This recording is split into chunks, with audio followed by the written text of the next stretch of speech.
Hi guys, so we really need your help on this. A Cameroonian is about to be deported on Tuesday to his death. This is Ruth Hargrove, his lawyer. She's going to tell us a little bit about his story.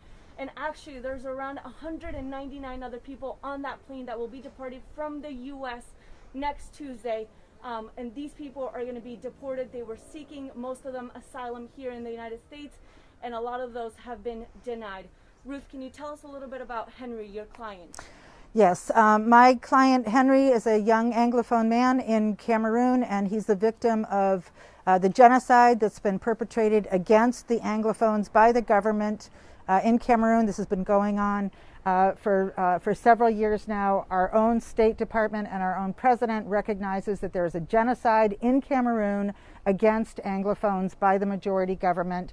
They're getting shot, they're getting imprisoned, they're getting tortured, all because they want independence, and that's the only reason. And they've come here seeking asylum. Ruth, and we're calling your client Henry because we can't say his real name on camera because that's how much danger he's in right now. You were telling me he got arrested simply because he was standing next to posters that were opposing the dictatorship in Cameroon. That's exactly right, and that's very typical. Any Anglophone is in danger in Cameroon. The government is incredibly paranoid. They've actually gone up in helicopters and shot at peaceful protesters on the ground. It's all well documented. The State Department knows about it. We all know about it. It's been an ongoing genocide, and just wanting if they think you want an independent Anglophone area, that's enough to get you and your whole family murdered.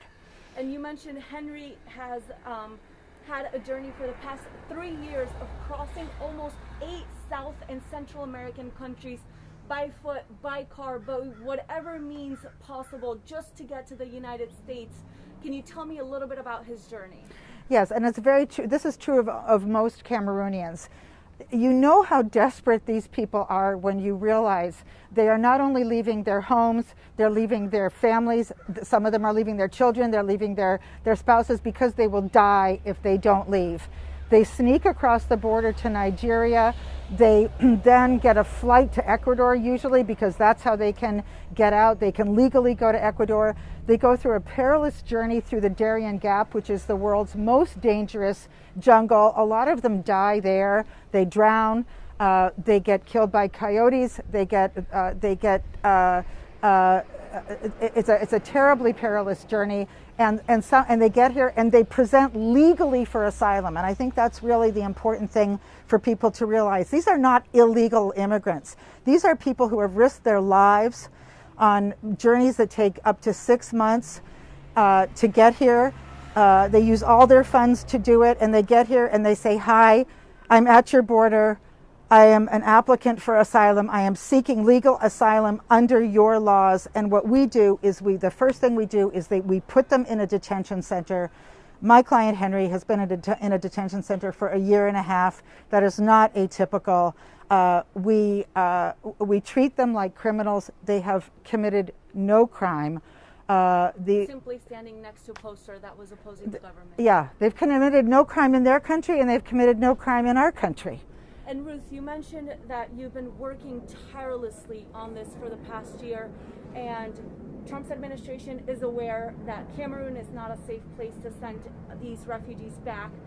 The Capitol Hill is completely aware, and a lot of representatives are speaking up on this topic.